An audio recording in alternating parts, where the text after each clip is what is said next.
If you don't love Baton Rouge, that's because you don't know Baton Rouge. And if you don't know Baton Rouge, you're about to. I'm Brandy B. Harris. This is Love 225.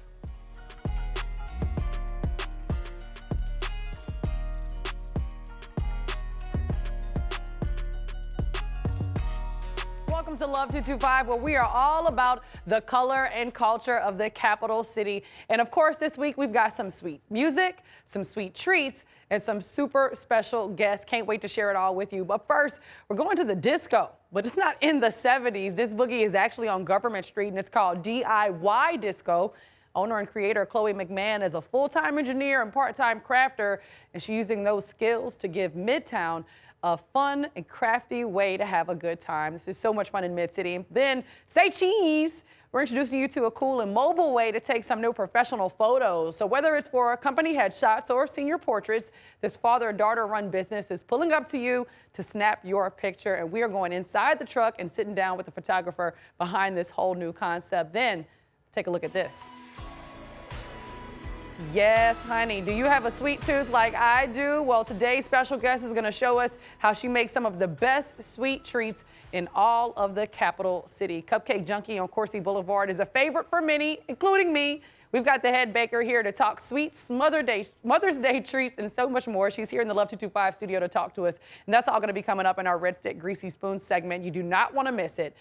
But first, we're stopping in MidCity for one of the newest additions to Baton Rouge. If you've ever attended a paint and sip style party, well, this is similar, but absolutely not the same. This time we're sipping and crafting where no two projects are the same, but the soundtrack is very, very groovy.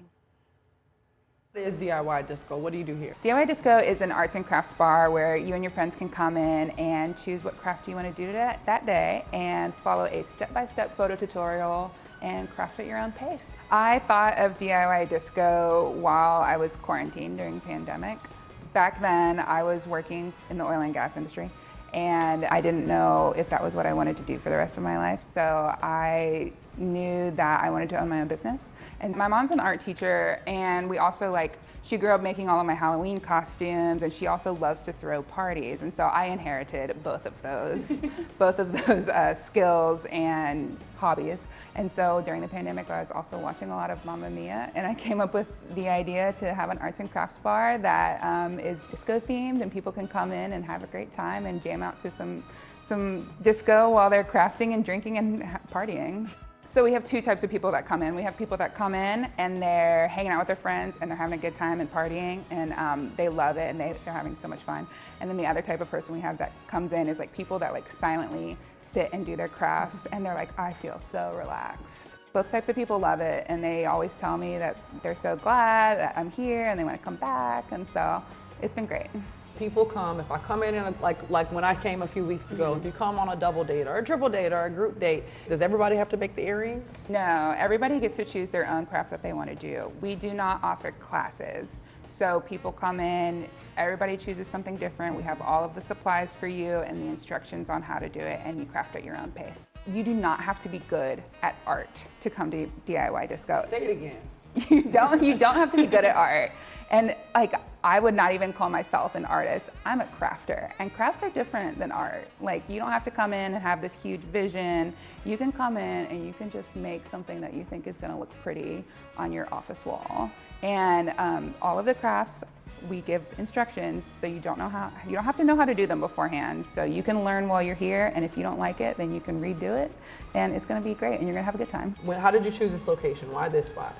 I chose MidCity firstly because I love to hang out in MidCity. It's a great place to be. It's one of the only walkable areas in Baton Rouge. We're right between Radio Bar and Elsie's Plate and Pie. I love both of those places, and I thought that the people that were already in this area were the type of people that would want to come and hang out at DIY Disco anyway. I see us in the future going out and doing mobile parties or doing lots of theme nights where people come in and they get to do a special craft, or we have a special cocktail. And so just a lot of ways that I could expand in the future. And you can visit Chloe and DIY Disco by scheduling a session Thursday through Sunday. For more information or to schedule your visit, you can head to DIYDiscoBR.com. When we return right here on Love 225, we're getting a sneak peek of some sweet treats for mom this Mother's Day, and if you just want a snack. Yeah, we've got the lady behind Cupcake Junkie joining us to talk cupcakes, petit fours, and more. You do not want to miss it. That's right here only on Love 225.